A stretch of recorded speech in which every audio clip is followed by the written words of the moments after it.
Hello and welcome. You're watching NewsX with me, Devika Chopra. In a major development, a senior Hamas official has now said that Hamas is ready for ceasefire and has urged US President-elect Donald Trump to put pressure on the Israeli government to end the aggression. Hamas says that it is ready for ceasefire if a proposal is presented and respected. This statement comes weeks after talks in October failed to produce any positive outcome, with Hamas rejecting proposals for a short-term ceasefire deal. Meanwhile, Israel has reportedly rejected some proposals for a longer truce. Now, Hamas has informed the mediators that it is in favor of any proposals submitted to it that would lead to a definitive ceasefire and military withdrawal from the Gaza Strip, allowing the return of displaced people, a serious deal for a prisoner exchange, the entry of humanitarian aid and reconstruction. The major disagreement is in fact about the long-term future of Hamas and Israel's presence in the disputed Gaza Strip. While it is believed that Israel's position to continue its two-front war against Hamas and Hezbollah has boldened since Donald Trump won the US election, Trump has spoken about ending the conflict swiftly. The questions now remain: will Donald Trump be able to broker a definitive peace deal, one that the Democrats were not able to do? Will Donald Trump be able to convince Netanyahu to end the war? And is Israel ready to end the war? I take these questions forward. I have with me Master Suresh Kumar Goel. We also have with us Dr. Wael Awad, senior journalist and a Middle East expert. We also have with us Robindra Sachdev, international affairs expert with us, and we'll be joined shortly by other experts as well. I want to begin with Mr. Wael Awad. Mr. Awad, I want to understand from you, what do you think has prompted Hamas to now come out with this statement, given that some of the communication in October did in fact fail to yield any positive outcome? Well, I believe Hamas is, hold on, I think, are you hearing me? If we can assist Dr. Wael Awad to unmute himself, please. Just trying to get... Yes, we can hear you, sir. Yeah. Go ahead, we can hear you. Sorry. Go ahead. Yeah, I was saying that Hamas did not change its position. It was only because of the Israelis have agreed that the ceasefire should take place, because most of the time Netanyahu was refusing even to agree on any ceasefire. I don't think there are only opinion has been given. There are only draft has been given. So Hamas accepted whatever the Egyptian has come up with the plan.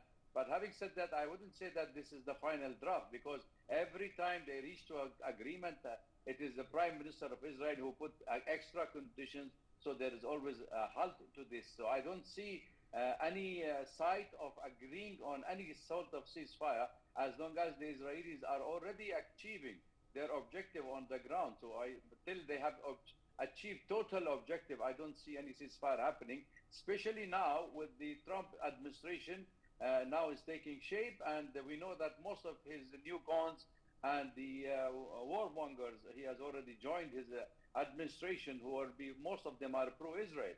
So I don't see any side in the near future, actually speaking, because we feel that the next step is West Bank and the East Jerusalem, where Israel now is eyeing that they wanted to slide it slice by slice, to take it over and annex it as a part of the Great Israel. So I think we are not going to find a solution anywhere in the near future.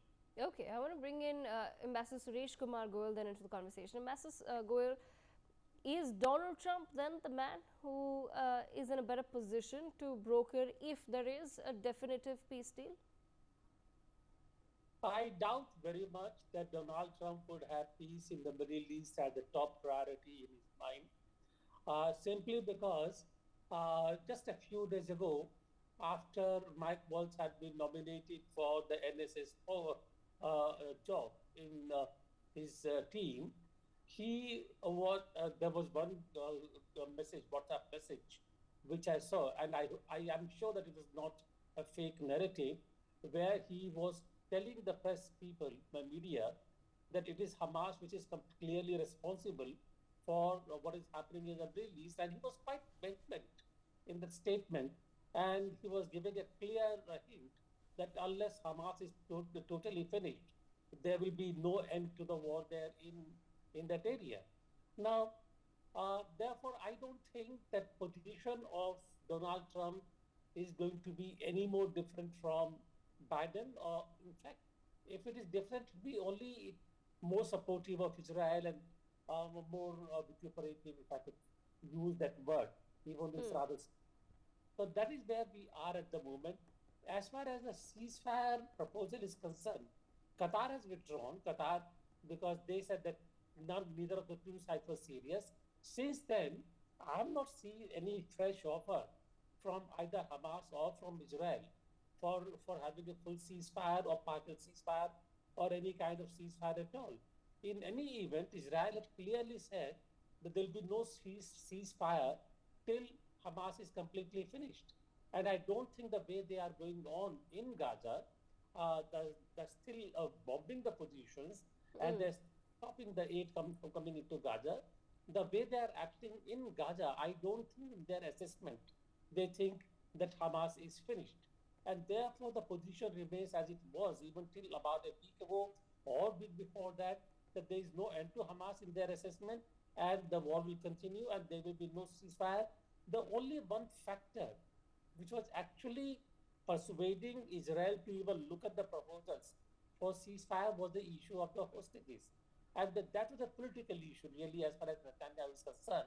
And with the passage of time, even though there is demand in Israel and there are demonstrations, but at a political level, the government there in Israel seems to really have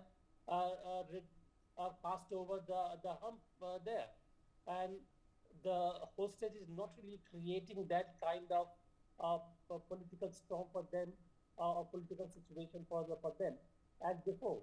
So, in the nutshell, neither Netanyahu nor the Israeli team, nor Hamas, nor the American administration seem to be wanting to do anything about it really. And most likely, if going by the statement of Waltz, they will be quite content if everybody is finished in that Middle East situation. Sorry, just one more thing to add to, if you permit me. Yes. Israel has also made a statement. I forget who in the cabinet. They also made the statement that at this stage for Palestine is not a realistic option because that state will be basically a Hamas state.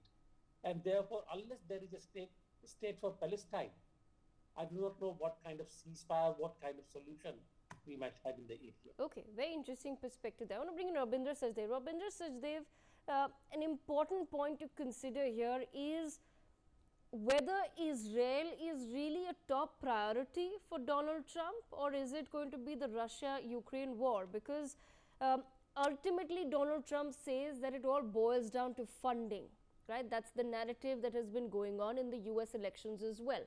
They have spoken about a drain of funds going into different parts of the world and that America continues to fight other people's wars. I was just looking at the numbers quickly. As far as Ukraine is concerned, they've gotten $64.1 billion worth of assistance since 2022 and 66.9 billion military assistance since 2014. Since the first invasion, whereas Israel, roughly the numbers boil down to about $32 billion thus far for both military assistance as well as military aid. So in 1 year, the money that has gone or been spent on Israel is already 1/4 of what has been spent on Ukraine since 2014. How will a Donald Trump then somewhere even justify, because most of his election campaign was focused on the inability of the Democrats in ending the wars and the fact that there is just a drain of billions and billions worth of dollars going into fighting these wars? Thank you, Devika. Definitely, a deep and insightful question. Couple of points, but firstly, in terms of monies, you see the US is bound to give Israel, I think, $3.9 billion of military aid every year. Yes. That's written for the past 10 years. Every year they're giving, even before this war, right? So that adds up to the number. Now, as to priorities for Trump, priorities for Trump would start actually on January 20. So there's another 3 months to that, or 2 months, right? But sure, his teams, transition teams, was he looking at what to do, what formulas to make. In my mind, the point is, for Israel, I think that they see no reason or no advantage of a ceasefire right now. Okay, up till the next 2 months. Let Trump come into office, and then Israel, if it wants a ceasefire, will then extract its further pound of flesh from Trump. That okay, we will cease the war, the conflict, or whatever, or the bombings, etc. But this should happen. And this should happen would relate to Iran. And that's where, it'll be kind of a triangulation that, okay, get Iran to declare that Israel is not its forever enemy. That's one, kind of a thing which Trump would make on Iran also, instigated by Israel, but on his own also. So Israel will triangulate that. Because for Israel, as of now, as I think Ambassador Goel and Dr. Awad also said, as of now, the political situation in Israel, sure, there's a lot of turbulence there, but the matter of the hostages, seems they have become numb to it, as has all of the world become numb to the sufferings of the Palestinians, right? So Netanyahu continues, whatsoever, he has no reason to, go for a ceasefire, I think. You're right. Okay, so that would be one overall I will look. And then, yes, when Trump comes, what kind of a triangulations he could play with Iran, with Saudi, the normalization, as I think all panel here agrees, on the face of it, it can never happen. Because Saudi also, I think the crown prince has said, and there another official, I think only yesterday or day before, said that without a two-state solution, the issue of Palestine cannot be solved. So if that cannot be solved, then where is the deal, Unless Trump works out a big grand bargain with all the partners and players. Iran says, okay, Israel is not my enemy. Israel says, okay, Iran is not my enemy. They all swear off their enemies, Saudi and... But Ravindra Sachdev, excuse me for interrupting you there, but as far as Israel and Iran are concerned, Iran is also the enemy of not just Israel, right? Yeah, sure, that is, but on the other hand, the US is concerned with Israel, right? Exactly, Iran yes. definitely has differences with Saudi, but they are peppering it over or papering it over, whatever. So that's another dynamic out there. But it gets stuck to the point which everyone here would say, a two-state solution. If that won't be there in some bargain, but then that's the long term. Even in the immediate, a ceasefire there is no reason for Israel, I think. Okay, Professor Rohan Gunaratna, let me bring you to the conversation. Would you agree with the assessment of the other panelists that it does not really look like Israel wants to stop the war right now at this point in time, because they are on the winning foot at this moment? Israel has three priorities at this point, because after the October 7th, 2023, Hamas triggered the war, and no one should dispute that the war was triggered by a devastating terrorist attack that was mounted by Hamas, where 1,200 Israelis and foreign nationals were killed, and 251 Israelis and were abducted, and another 30 women raped. So I want to share with all of you that Israel wants the release of its hostages at this point. But Israel also wants to eliminate Hamas. Hamas should not exist in Israel's calculation. And in the case of President Trump, he also doesn't want Hamas to exist, because Hamas staged a terrorist attack and killed people and abducted people. So Trump and Israel is on the same side. And I personally believe that it is imperative for people to understand that civilians have died in Gaza. But again, this civilian death toll, the responsibility is to be taken by Hamas, not by Israel. Because in every counter-terrorist campaign, whether it is in Iraq or Afghanistan or anywhere in the world, civilians have died because terrorists have used civilians as a human shield. I also would like to share that at this Professor point... Rohan Gunaratna, has Israel been able... Professor Rohan Gunaratna, I want to understand from you, has Israel been able to convince the world of the information that it continues to put out, that Hamas was using civilians as shields, or that Hezbollah is using civilians as shields? Or is the world at this point in time somewhere questioning what Israel is up to? Certainly, Hamas and Hezbollah have used civilians, and Israel is determined to dismantle both these groups. And Israel wants a third prong. The third prong is that they want to dismantle Iran's nuclear program. And President Trump is fully behind Israel with regard to dismantling Iran's nuclear program. And most recently, of course, there was a plot to kill President Trump, a man called Shikiri, who is IRGC operator. He planned an operation to kill President Trump. And that network has been dismantled in the United States. So Trump is fully behind Israel in these operations.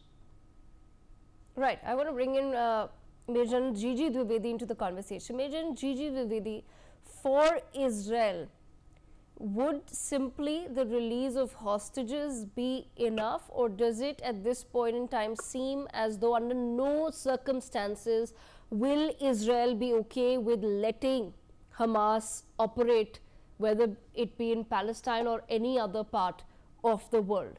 And if that's so, what does the end of war then truly mean and look like?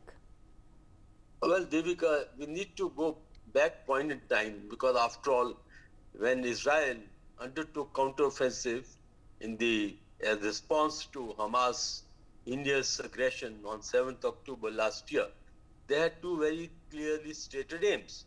The first aim was to release all the 251 hostages, and second was to destroy Hamas.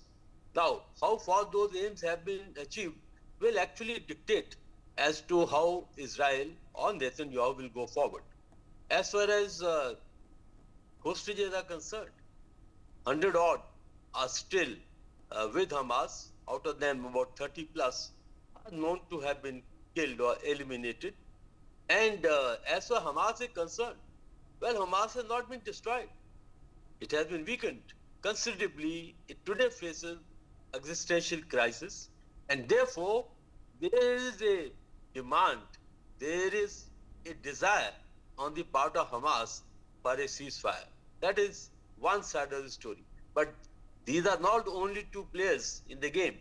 The biggest player is Iran, because Iran is controlling all these proxies, whether Hamas, Hezbollah or Houthis. Now with Trump coming in January, the Iranian situation is very, very critical, because Iran knows that Trump is deeply against Iran, and it has, in fact, when he was the president, he withdrew from the JCPO, that is the Joint Comprehensive Plan of Action. And Trump is on the same page as Israel, because Trump also has declared in no uncertain terms that Hamas must be destroyed, Iran must be put in perspective. So the current situation is that Iran definitely would not like this situation to escalate, because it will have a very, very dear price to pay. And therefore, I think it is toning down. It's all the proxies that it's time that they at least go in for some kind of ceasefire. And now there are two situations. One is ceasefire, that means immediate cessation of hostilities. That will give breathing time to Hamas, Hezbollah, and also to Iran.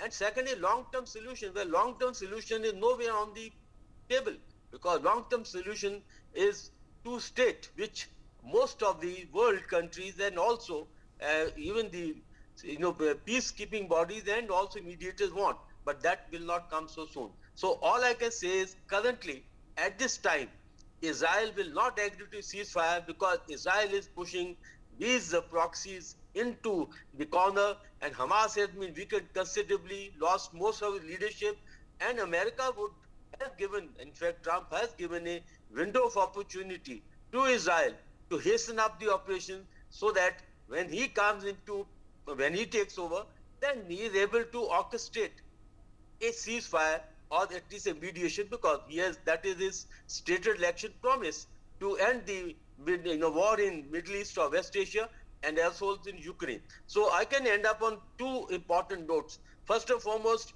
Israel is going to now go hammer and tongue for next 2 months to ensure that they do maximum damage to the proxies. And as the time comes and Trump takes over, maybe the Israelis would be willing for ceasefire, but under two conditions. That is, Hamas will not be there in Gaza. They will like to have some dispensation of their own choice. And secondly, Iran must be also tamed, because they cannot continue the proxy war any time longer. Devika. Okay, I want to bring Dr. Veilavad back into the conversation. Dr. Veilavad, you've heard from a military perspective what Major General Gigi Dwivedi's assessment is. What is your take on the same as far as allowing Hamas to operate in any part of the world?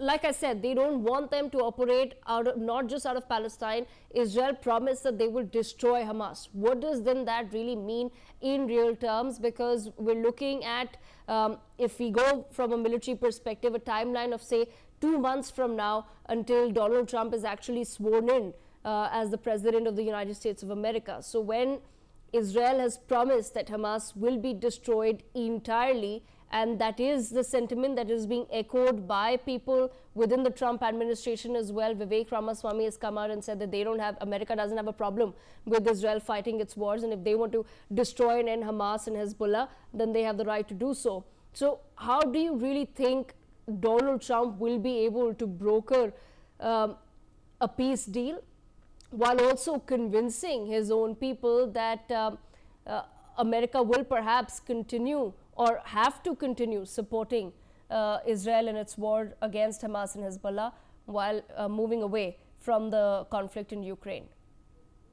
Well, I think with due respect to the panelists, let me just state here that the Special UN Committee on Gaza and have already found out that Israel is committing a genocide, including the use of starvation as a weapon of war. So if we do not accept it, it's a genocide happening there, and we will continue to talk it's a war against Hamas or a war against Hezbollah. And I think we will be missing the bigger picture that Israel was able in the last 1 year and 13 months to destroy 100% or 85% of the total of infrastructure of Gaza Strip, including the 2.5 million people internally displaced, 100% internally displaced, and also did not leave any hospital, any living live food in the state of Gaza Strip to be able to livable for any Palestinian. I think these are the fact, the harsh fact, that the international community, the watch eyes,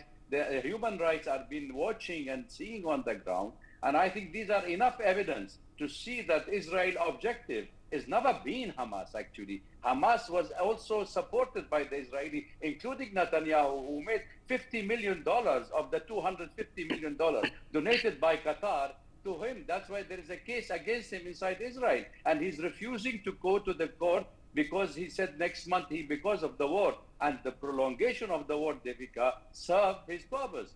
Now, we are having Mr. Trump in office, whom he brought the most of the pro-Israeli lobby into the forefront. And currently, even he said he will accept and he will recognize West Bank as a part of Israel.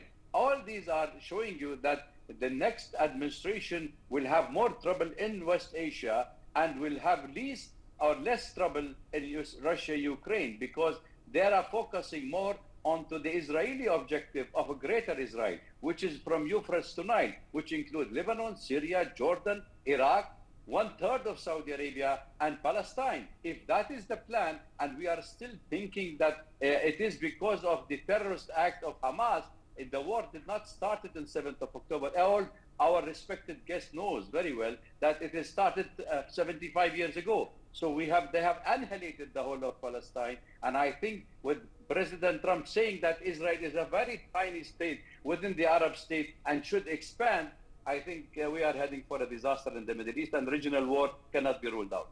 Okay, all right. Ambassador Goel, bringing you back into the conversation then.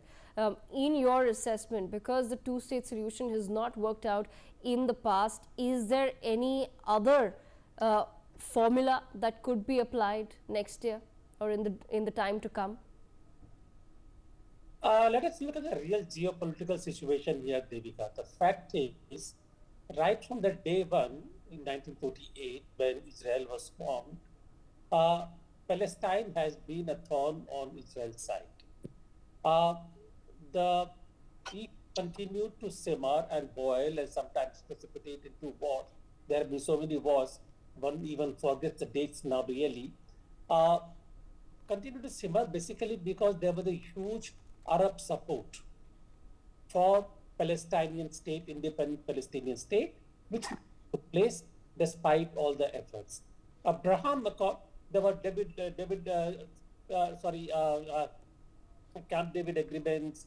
There were then the Abraham Accords, which hopefully, and there was an expectation, would finally bring peace in the area, because there was a way forward for creation of a Palestinian state with the Israeli state existing independently. It is not happening. The fact is that if either we look at it biblically, or we look at it really at the regional civilizational framework, or we look at it really from the current day.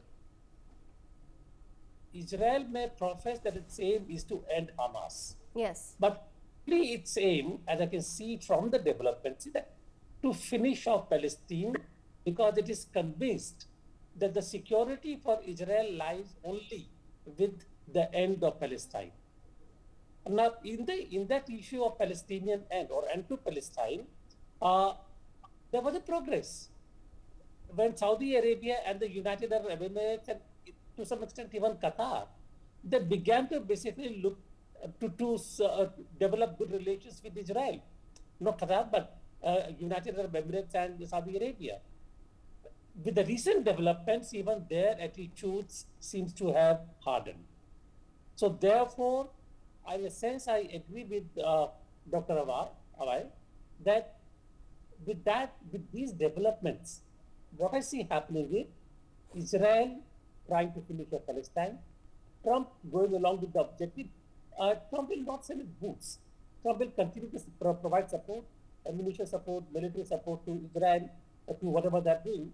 But Trump also knows very well that Israel, left to its own devices, will be able to achieve its military objectives. Right, absolutely. I've unfortunately, yes. There will be more war in the area. That's all I can. Okay, all right. Unfortunately, I've completely run out of time, but I thank all of our experts for joining us to take this very important conversation forward. With that, viewers, we have to slip into a very quick break. See you on the other side. For more such videos, subscribe to the NewsX YouTube channel, hit the bell icon.